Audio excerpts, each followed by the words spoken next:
오늘 에스겔서 본문은 우리에게 장엄한 장면을 하나 보여줍니다.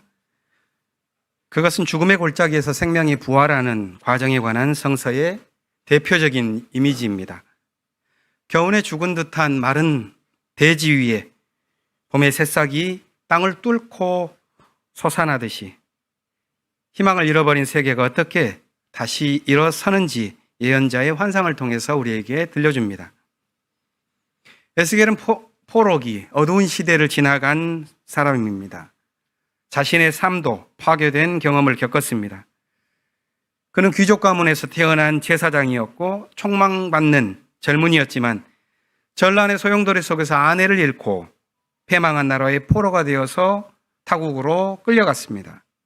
거기에서 짐승처럼 고통스러운 생활을 하던 중에 예언자로 부름을 받고 20여 년간 그들과 함께 생활하게 됩니다. 비범한 능력을 갖췄지만 희망을 잃은 시대에 하늘의 소리를 전해야 하는 그 과업은 참으로 힘들었습니다. 그래서 그는 몸부림칩니다. 현실과 이상 사이에 메울 수 없는 그 간격 사이에서 그는 괴로워한 것입니다. 에스겔은 번민의 시대를 보내면서 옆으로 누워서 수백 일을 지내기도 하였다고 사장은 말합니다. 또 소똥으로 불을 피워서 만든 포로민의 거친 음식을 먹었다고도 합니다. 자신의 머리털과 수염을 잘라서 일부는 태우고 일부는 칼로 자르고 일부는 바람에 날리면서 그의 고통을 표현합니다. 기행이죠. 이런 기이한 행동은 아마 민족의 아픔을 대변하고 또 그 안에서 자신이 함께 당한 삶의 고통을 표현하는 것일지 모르겠습니다. 그렇게 포로 생활을 한 5년쯤 하다가 그가 환상을 보게 됩니다. 장엄한 환상입니다. 죽음의 세계가 거쳐가는 환상이요, 잃었던 믿음이 다시 솟아나는 삶의 방식에 관한 것입니다. 그 환상의 시작은 어디에서 시작되겠습니까?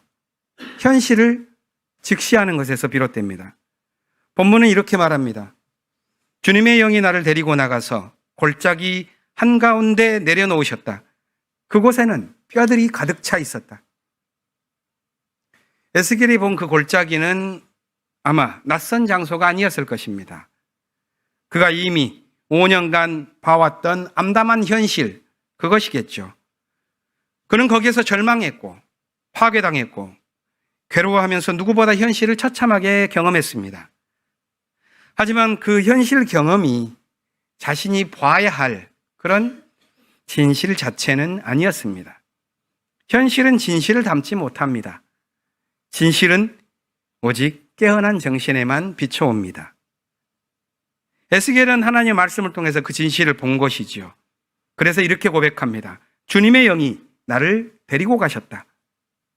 그러자 그 절망의 시기에는 듣지 못했던 하늘의 음성을 듣게 되죠. 사람아, 이 뼈들이 살아날 수 있겠느냐?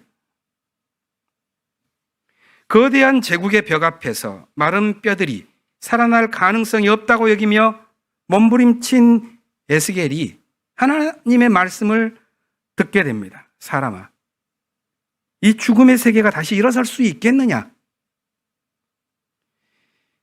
이 물음은 죽음의 골짜기에서 깊디 깊은 절망의 몸부림을 친 경험을 한 사람이 마지막 문턱에서 들을 수 있는 하늘의 음성입니다. 그 물음은 특별한 부름으로 시작되었죠. 사람아. 이 표현을 성서 원어로 보면 벤 아담입니다. 벤이라는 것은 누구의 아들이란 뜻이고 아담은 사람이라면 사람의 아들 또는 인자 이렇게 표현하는 것이 옳습니다. 그런데 한글 성서 번역자는 간략히 사람아 이렇게 표현했는데요. 이 벤 아담이라고 하는 표현은 에스겔의 인생관을 압축적으로 표현하는 것입니다. 책 전체에 걸쳐서 100번 가까이 아주 반복해서 나타나는 빈번한 단어입니다. 예수님께서도 부활절 이전에 자신을 가리켜서 지칭하는 용어가 있었는데 이게 사람의 아들, 인자라는 말이었죠. 신학자들은 이 사람의 아들이라는 표현에 특별한 의미가 있다고 보고 여러 의견을 제시했는데 저는 그 가운데 월터 윙크라는 분의 의견을 따라서 에스겔의 벤 아담, 이것을 참 사람 이렇게 번역하는 것이 좋다고 말씀드린 바 있습니다. 그것은 성서의 인간관에 담겨 있는 믿음의 역동성을 잘 보여주기 때문에 그렇습니다. 창세기 2장을 보면 하나님이 흙으로 사람을 짓고 그 코에 생기를 불어 넣어서 생명체가 되게 하십니다. 이때 흙이라는 것은 아담아이고 이 아담아에서 나온 게 아담, 사람입니다.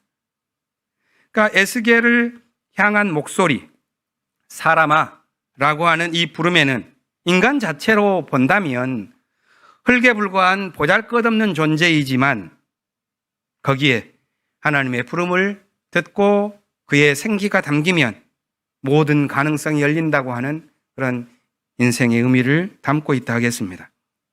그렇다면 참 사람이 뭘 추구해야 하는가 하는 그런 목표도 보이게 되는 것이죠. 에스겔은 하나님의 질문을 받았습니다. 사람아, 이 뼈들이 살아날 수 있겠느냐? 그는 겸손히 대답합니다. 주 하나님, 당신이 아십니다. 에스겔의 이 대답은 우리에게 한 가지 가르침을 주죠.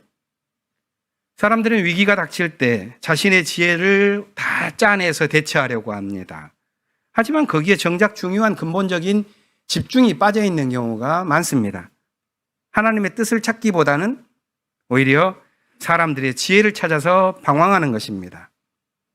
에스겔은 그 모든 것을 놓고 하나님께 집중합니다. 주 하나님, 당신이 아십니다. 그러자 주님께서는 그가 해야 할 일을 일러주셨습니다. 오늘 우리가 읽은 본문입니다. 이 뼈들에게 전하여라. 내가 너희 속에 생기를 불어넣어 다시 살아나게 하겠다. 내가 너희에게 힘줄이 뻗치게 하고 살을 입히고 살갗으로 덮고 너희 속에 생기를 불어넣어 다시 살아나게 하겠다. 그때야 비로소 너희는 내가 주인 줄 알게 될 것이다. 마른 뼈가 되살아나는데 필요한 것이 있습니다. 그것은 에스겔이 반복해서 말하고 있는 생기, 히브리어로 루아흐라는 단어입니다. 그것은 하나님이 태초에 인간을 흙에서 빚어낼 때 불어넣은 하늘의 숨결입니다. 하나님의 루아흐가 죽음의 골짜기를 어루만질 때 마른 뼈들이 되살아나기 시작합니다. 서로 이어지는 요란한 소리를 내면서 힘줄이 뻗고 살이 차오르며 살갗이 덮이는 신기한 장면이 펼쳐지는 것이죠. 죽어버린 이들이 다시 살아있는 주체로 일어서는 장면입니다. 그런데 이 과정을 조금 깊이 읽어보면 생명의 부활이 간단치만 않다는 것을 알게 됩니다. 힘줄과 살이 채워진 몸을 가졌다 해서 되는 것이 아니라 이 말입니다. 그래서 이 모든 과정이 끝난 다음에 8절은 이렇게 덧붙입니다. 아직 그들 속에 생기가 없었다. 그래서 하나님은 에스겔을 통해서 이번에는 생기에게 당신의 말씀을 대언하게 하시죠. 너 생기야, 사방으로부터 불어와서 이 살해당한 사람들에게 불어서 그들이 살아나게 하여라. 그랬더니 생기가 그들 속에 들어가서 그들이 엄청난 군대로 일어섭니다. 본문은 여기에서 이 골짜기의 마른 뼈가 무엇이었는지를 우리에게 알려주고 있죠. 그들은 살해당한 사람들입니다. 바벨론 제국의 폭력에 희생당한 사람들이죠. 이미 죽어버린 사람들만이 아니라 살아있어도 죽은 사람들. 그래서 에스겔의 11절에서 말한 것처럼 우리의 뼈가 말랐고 우리의 희망도 사라졌으니 우리는 망했다. 이렇게 탄식하고 있는 사람들, 죽임의 문화 속에서 희망을 잃은 그들 속에 생기, 하나님의 숨길이 담기자 그들은 자기 발로 우뚝 서서 엄청난 군대가 됩니다. 하나님 나라를 바라보며 행진하는 생명의 전사로 거듭나는 것이죠. 에스겔은 이들에게 마지막 두 가지 약속을 주면서 마칩니다. 내가 무덤을 열고 무덤 속에서 너희를 끌어내겠다. 내가 내 영을 너희 속에 두어서 너희가 살 수 있게 하겠다. 종교적 믿음이란 약속 위에 서 있을 때 강건합니다. 이 약속이 삶을 지켜줍니다. 하나님의 약속을 품고 있는 한 믿음의 사람은 전진할 것입니다. 요한복음 본문에는 또 다른 부활 사건이 나옵니다. 그 사건이 일어난 곳은 에스겔과 같은 장엄한 민족적인 스케일이 아니라 한 가정에서 사랑과 기쁨이 슬픔으로 변한 그런 일상 속에서 벌어집니다. 이야기는 단순한 기적 사건이라고 하기에는 조금 영적인 가르침을 주는 상징들로 가득 차 있기에 좀 깊이 봐야 할 이유가 있습니다. 본문은 이렇게 시작합니다. 어떤 사람이 앓고 있었다. 그 사람은 주님께 향유로 붓고 자신의 머리털로 주의 발을 씻은 마리아의 오빠 나사로였습니다. 누이들이 사람들을 예수께 보내서 이렇게 말하죠. 주님, 보십시오. 주님께서 사랑하는 사람이 앓고 있습니다. 이 간결한 말은 세상을 사는 동안 그 누구도 질병과 고통을 피할 수 없다는 것을 말해줍니다. 주님께서 사랑하시고 주님이 사랑하는 사람이 앓고 있습니다. 예수께서는 나사로의 이 상황을 독특한 눈으로 해석합니다. 이 병은 죽을 병이 아니다. 오히려 하나님의 영광을 드러낼 병이다. 하나님의 영광을 드러낼 병이란 뭘까요? 그것은 질병으로 몸부림치는 나사로의 관점에서 봐야만 그 의미가 더 뚜렷해질 것입니다. 예수님은 나사로가 하나님의 영광을 위한 병을 앓고 있다. 이렇게 봤던 것일까요? 나사로의 병은 그 스스로도 하나님의 영광을 드러내기 위해서 앓고 있다고 여겼을까요? 괴로워하는 그가 원하는 것은 병에서 풀려나는 것이겠죠. 하지만 그것이 간단치는 않습니다. 옆에서는 안 되겠다고 빨리 예수께 모셔 병을 고치려고 했지만 예수는 죽을 병이 아니라고 태어납니다. 대신 빛과 어둠에 관한 대화를 제자들과 이어갑니다. 그것은 그 뒷내용을 보면 예수 자신을 돌로 내리치려고 하는 적대감을 가진 사람들을 염두에 두고 있는 대화였습니다. 예수께서 준 말씀은 이렇습니다. 햇빛이 있는 낮에는 걸려서 넘어지지 않는다. 그러나 밤에 걸어다니면 빛이 그 사람 안에 없으므로 걸려서 넘어진다. 이는 빛이 없는 어두운 삶에 관한 교훈인데 앓고 있는 나사로에 관한 말이라기보다는 어쩌면 대적하고 있는 사람들, 자신은 건강하다고 여기는 사람들의 실제의 어두운 삶을 겨냥한 것 같습니다. 그런데 이렇게 대화를 나누는 사이에 시간이 흘렀고 나사로는 죽게 되었습니다. 나사로는 자신이 누려왔었던 생명의 환희, 아니 절망의 번민마저도 멈추게 한 죽음에 이르고 말았습니다. 그런데 예수께서는 그가 단지 잠들고 있을 뿐이니 잠에서 깨우자 하고 말씀합니다.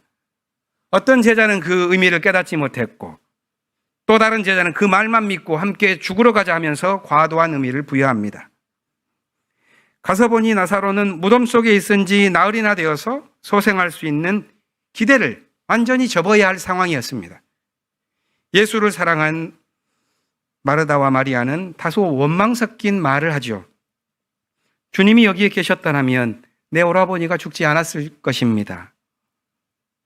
그러자 예수께서는 마르다에게 영적인 물음을 하나 던집니다. 저는 그것이 요한복음의 핵심 사상을 담고 있다고 봅니다. 예수의 물음은 이것입니다. 나는 부활이요 생명이니 나를 믿는 사람은 죽어도 살고 살아서 믿는 사람은 영원히 죽지 아니할 것이다. 내가 이것을 믿느냐? 마르다는 내가 믿습니다 하고 대답했습니다. 하지만 그의 현실은 여전히 변치 않았습니다. 형제의 죽음 앞에선 슬픔의 자리는 이어지고 있습니다. 마리아도 울고 함께한 사람들도 울고 예수도 복음서에 보면은 통틀어서 바로 이 자리 한 곳에서 눈물을 흘립니다.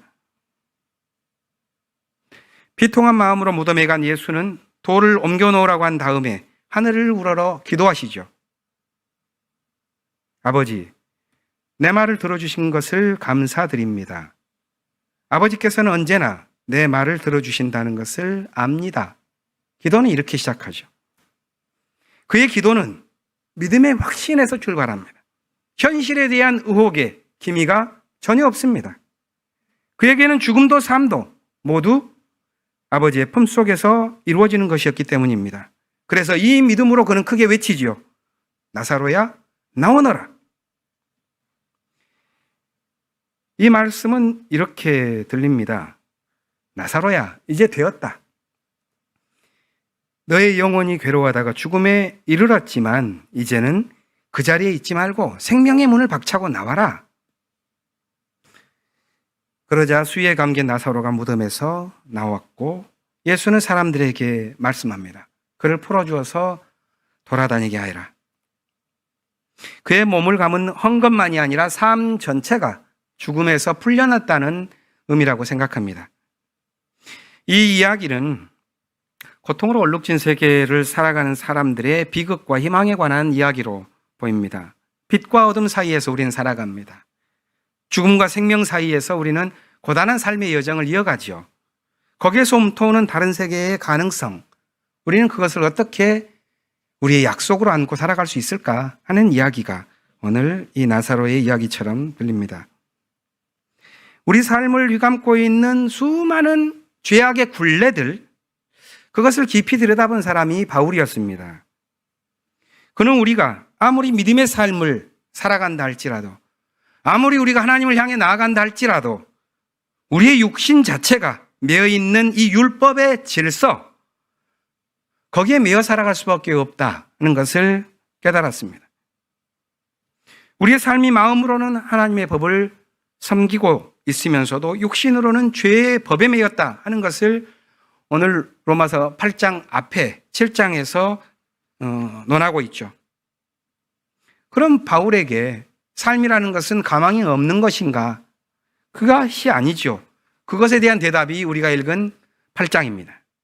모든 환난과 고통 속에서도 우리를 지켜주시는 것이 있다. 바울은 8장의 마지막에 가서야 그것을 확연히 말하는데 그것은 끊을 수 없는 하나님의 사랑이다. 이렇게 말했습니다.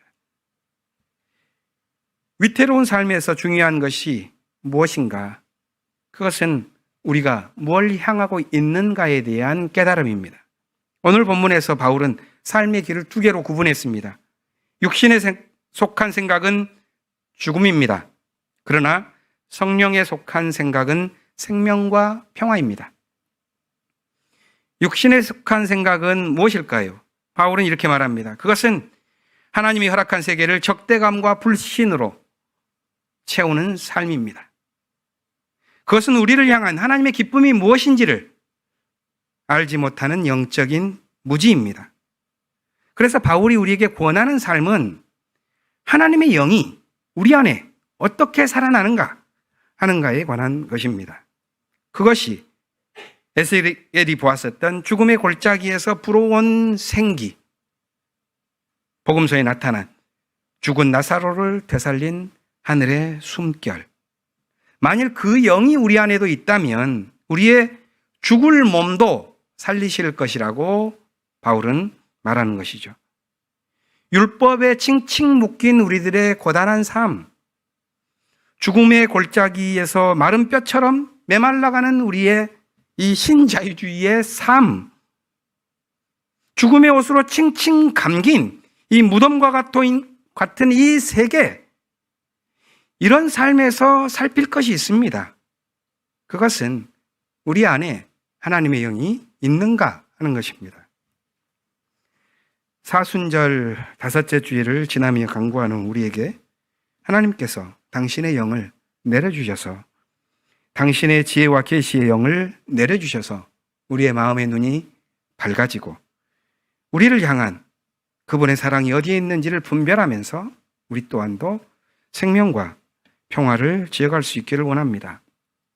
거룩한 영이 임하면 삶의 방식을 바꿔갈 수 있습니다. 여전히 우리의 몸은 율법의 세계를 칭칭 감겨 살아갑니다. 하지만 약속, 세상을 새롭게 하시는 하나님의 은총에서 비롯된 약속, 그것을 우리 마음에 담으면 새롭게 시작할 수 있습니다. 사순절이 깊어갈 때 우리 눈앞에는 이 세상을 뒤덮고 입고 거기에 참여하는 그리스도의 고난이 확연해지겠죠.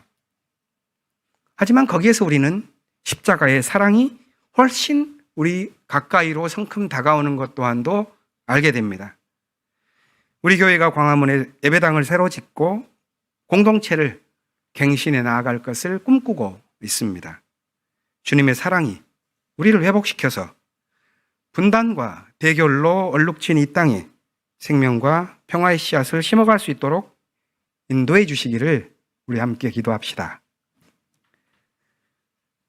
얼어붙은 땅을 하나님의 사랑으로 녹이고자 자신을 던졌었던 우리 시대의 예언자가 한 분이 있었죠. 문익환 선생님. 그분의 시를 한 편 읽으면서 오늘 말씀을 마치겠습니다. 고마운 사랑아, 고마운 사랑아, 샘솟아 올라라. 이 가슴 터지며 넘쳐나 흘러라. 새들아 노래를 불러라. 난 흘러 적시네 메마른 강산을. 뜨거운 사랑아, 치솟아 올라라. 누더기 인생을 불질러 버려라. 바람아 불어오너라. 난 너울 춤추네 이 얼음 녹이며. 사랑은 고마워, 사랑은 뜨거워. 쓰리고 아파라 이 피멍든 사랑아. 살갗이 찢기어 뼈마디 부서져 이 땅을 물들인 사랑아. 침묵으로 기도합시다.